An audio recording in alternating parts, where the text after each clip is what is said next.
subscribe now and press the bell icon. Never miss an update. नमस्कार दोस्तों, मैं मृत्युंजय सिंह पुनः आज अपने इस चैनल पर आपका हार्दिक अभिनंदन करता हूं। विगत 2 माह में आपसे दूर जरूर रहा, लेकिन मजबूरी थी कि सिलेक्शन फर्स्ट आपके लिए भी और मेरे लिए भी, और अंततः पीसीएस 2018 में असिस्टेंट कमिश्नर कमर्शियल टैक्स पद पर मेरा चयन हुआ। आप सभी लोगों को हार्दिक शुभकामना। और जिस पड़ाव को हमने जहाँ छोड़ा हुआ था, विशेष करके इंडियन ज्योग्राफी को प्रारंभ करके, तो उसके मुख्यतः कुछ पहलू को आपको उद्घाटित कर दूं ताकि आप समझ पाएँ कि हमें आगे चलना कैसे है। हमने सबसे पहले हिमालयन रेंज को देखा था, उसके बाद प्रायद्वीपीय पठार का A to Z जो भी संभव था उसका वर्णन किया था, और थर्ड टॉपिक को मैंने बिगिन किया हुआ था विशेष करके हिमालयी नदियों, और हिमालयी नदियों में भी हमने सिंधु नदी का उल्लेख कर दिया था। और आज गंगा नदी के पार्ट को इलाबोरेट करना चाहता हूं। पूर्व के गंगा नदी पार्ट 1 और पार्ट 2 में हमने गंगा नदी में सामान्यतः पंचप्रयाग और उसके भौगोलिक वर्गीकरण का, अर्थात जब हम बात करते हैं ऊपरी गंगा का मैदान, मध्यवर्ती गंगा का मैदान और निम्नवर्ती गंगा का मैदान, तो वास्तव में गंगा का भौगोलिक विभाजन है गंगा के मैदान का। उसका सामान्य रूपरेखा आपको प्रकट कर दिया था इसके पहले पूर्व वीडियो में। आज उसी गंगा के मैदान को और इलाबोरेट करने की कोशिश करूंगा ताकि हर कड़ी को आप आसानी से समझ पाएं, और आगे यह वीडियो अब कंटिन्यू सीरीज के रूप में आपके समक्ष आता रहेगा। तो आज का टॉपिक बिगिन करते हैं। गंगा के मैदान का विभाजन का 2 आधार हो सकता है। जो पहला आधार है वह भौगोलिक अवस्थिति के आधार पर है, और दूसरा गंगा के मैदान का वर्गीकरण का आधार होगा उत्पत्ति एवं संरचना। जब हम भाबर और तराई, बांगर और खादर जैसे शब्दों का प्रयोग करेंगे इस गंगा के मैदान के संदर्भ में, तो वह उसका जो वर्गीकरण का आधार होगा वह संरचना होगी। क्या होगी? संरचना या स्ट्रक्चर होगा, ध्यान रखिएगा। और यदि इसी गंगा के मैदान का विभाजन हम करते हैं ऊपरी गंगा का मैदान, मध्य गंगा का मैदान या निम्न गंगा का मैदान, तो यह जो विभाजन होगा गंगा के मैदान का वह भौगोलिक अवस्थिति के आधार पर होगा। तो आज हम जो पढ़ने वाले हैं वो भौगोलिक अवस्थिति के आधार पर गंगा के मैदान का वर्गीकरण। तो भौगोलिक अवस्थिति के आधार पर गंगा के मैदान को 3 भागों में बांटा गया है: ऊपरी गंगा का मैदान, मध्यवर्ती गंगा का मैदान और निम्न गंगा का मैदान। सवाल उठ सकता है हमारे सामने, इस मैदान को हम क्यों पढ़ें, आखिर विशेषता क्या है? वस्तुतः नॉर्थ इंडिया का, या यूं कहें पूरे भारत का भी सर्वाधिक जनघनत्व वाला क्षेत्र है, जनसंख्या बहुल क्षेत्र है।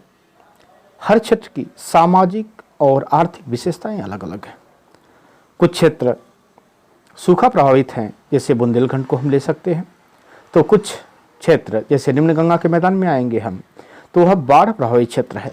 तो इस क्षेत्र में भारत सरकार के द्वारा या उत्तर प्रदेश सरकार के द्वारा कुछ न कुछ योजनाएं भी चलाई जाएंगी इन क्षेत्रों के विकास के लिए। तो उन सब के आधार को अगर जानना है और जीएस को समझना है तो हमें इस गंगा के मैदान को समझना होगा। तो सबसे पहले हम इस ऊपरी गंगा के मैदान के विस्तार को देख लेते हैं। इस ऊपरी गंगा के मैदान का जो विस्तार है वह 3 राज्यों में है, विशेष करके उत्तराखंड में, हरियाणा है और पश्चिमी उत्तर प्रदेश तक इसका विस्तार है ऊपरी गंगा के मैदान का। और यहाँ जो महत्वपूर्ण दोआब निर्मित हैं वह है, पहला गंगा यमुना दोआब, दूसरा है राम गंगा। आपको याद है, बताया था कन्नौज के समीप राम गंगा नदी मिलती है गंगा नदी से। तो राम गंगा के अपवाद क्षेत्र से संबंधित रुहेलखंड का मैदान, और गोमती के अपवाद क्षेत्र से संबंधित भी एक मैदान है जिसे कहा जाता है अवध का मैदान। अगर आप हिस्ट्री में दिलचस्पी रख रहे हों तो यह अवध क्षेत्र कहीं न कहीं 1857 की क्रांति के लिए भी एक महत्वपूर्ण केंद्र था। चलते हैं मध्यवर्ती गंगा के मैदान को देख लेते हैं कि अगर हम इसे पढ़ें तो पढ़ें कैसे। मध्यवर्ती गंगा के मैदान का विस्तार पश्चिम में पूर्वी उत्तर प्रदेश, ये देख रहे हैं ईस्ट यूपी, पूर्वी उत्तर प्रदेश के मैदान से लेकर मिथिला के मैदान तक है। मिथिला प्लेन है और ये मिड गंगा प्लेन है। यदि नदी के रूप में इसका वर्गीकरण किया जाए तो इसकी जो पश्चिमी सीमा बनाएगी वह घाघरा नदी और पूर्वी सीमा बनाएगी कोसी नदी। तभी तक हमने 2 चीज़ों को देखा, एक तो ऊपरी गंगा के मैदान को देख लिया और दूसरा मध्यवर्ती गंगा के मैदान के सामान्य भौगोलिक विभाजन को देखा। अब इसके आगे हम चलते हैं कि आखिर निम्न गंगा का मैदान भी पढ़ना होगा, तो उसे आगे कैसे लिंक करेंगे। तो घाघरा नदी बेसिन अभी देखिए, अभी मध्य गंगा का मैदान में घाघरा नदी बेसिन ऊपरी गंगा के मैदान को मध्यवर्ती गंगा के मैदान से अलग करती है। अभी आपको दिखाया हूँ, जो ईस्ट में था, वेस्ट में था घाघरा नदी और ईस्ट में था कोसी नदी, तो उसी की बात कर रहा हूँ। घाघरा नदी बेसिन ऊपरी गंगा के मैदान को मध्यवर्ती गंगा के मैदान से अलग करती है, जबकि कोसी नदी, जिसे बिहार का शोक कहा जाता है, कोसी नदी बेसिन निम्नवर्ती गंगा के मैदान को और बिहार के मैदान का विभाजक है। मध्यवर्ती गंगा के मैदान का दक्षिणी विस्तार भी है, वह सोन नदी के अपवाद क्षेत्र संबंधित मगध के मैदान है। यदि इतिहास में दिलचस्पी हो तो आचार्य चाणक्य और चंद्रगुप्त मौर्य का संबंध इसी मगध के प्लेन से है। तो यह मगध का प्लेन किस नदी से निर्मित है, तो ध्यान रखिएगा सोन नदी से निर्मित क्षेत्र है। इसके आगे जो बढ़ते हैं तो निम्नवर्ती गंगा के मैदान में आएंगे और उसका विस्तार भी देख लेते हैं।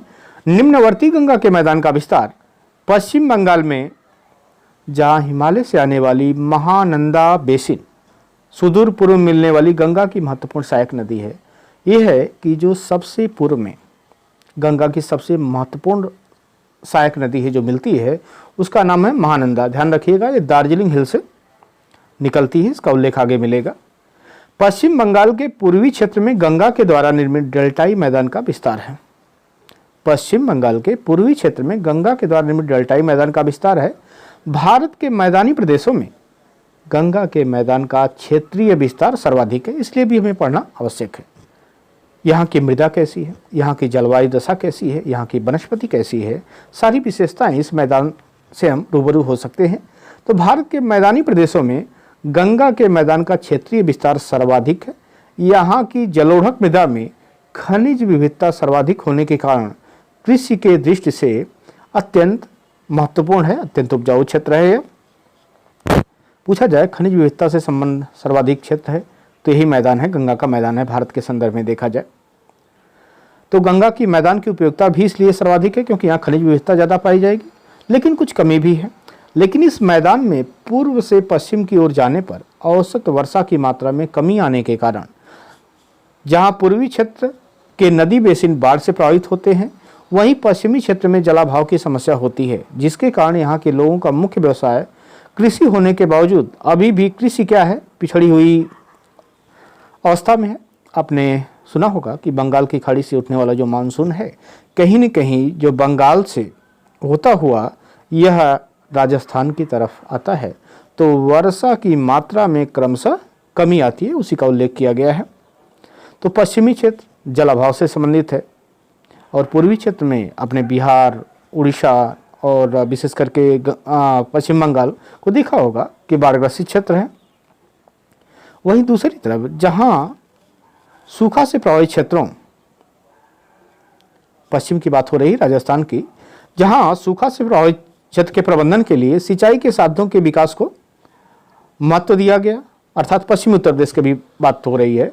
वहाँ नहरों से जल जमाव व नलकूप सिंचाई से भूमिगत जलस्तर में कमी कारण विभिन्न प्रकार की पर्यावरणीय समस्याएं उत्पन्न हो रही हैं, जो इस क्षेत्र में कृषि की उत्पादकता में कमी आने का एक महत्वपूर्ण कारण बनता जा रहा है। एक समय हुआ था जब हरित क्रांति कार्यक्रम का प्रथम चरण सफल हुआ था पश्चिमी उत्तर प्रदेश से लेकर के पंजाब, हरियाणा, लेकिन वर्तमान में विभिन्न मानवीय हस्तक्षेप के कारण, इनकी गतिविधियों के कारण कहीं न कहीं जो उत्पादकता है कृषि की, वह दिनों दिन कम होती जा रही है। इसके अतिरिक्त हमें क्या देखना है, इसकी जनांकिकी विशेषता भी देख ले रहे हैं। गंगा के मैदान में जन घनत्व सर्वाधिक होने के कारण भूमि पर अत्यधिक दबाव भी है, जो आर्थिक पिछड़ेपन का एक महत्वपूर्ण कारण है। यह तो रहा कॉन्सेप्ट बेस्ड क्वेश्चन, जो आपको जानना था कि गंगा के मैदान का विभाजन कैसे होगा भौगोलिक। लेकिन जो प्रीलिम्स में क्वेश्चन आते हैं वो कई बार होगा नदी बेसिन और उसके तट पर अवस्थित शहर। और अब आपको क्या ध्यान रखना है कि आप ध्यान रखना है, जब किसी नदी को देखिए या किसी शहर को देखिए तो आपको ध्यान रखना है कि यह ऊपरी गंगा के मैदानी क्षेत्र में है या निम्नवर्ती गंगा के मैदान में है या मध्यवर्ती गंगा के मैदान में है। कल का जो मेरा वीडियो होगा वह विशेषतः गंगा का आखिरी विभाजन होगा, जो उत्पत्ति और संरचना के आधार पर, अर्थात जब हम भाबर, तराई और बांगर खादर की बात करेंगे उसका विस्तृत विवरण कल के वीडियो में होगा। इसी के साथ मैं अपनी वाणी को विराम देता हूँ। धन्यवाद।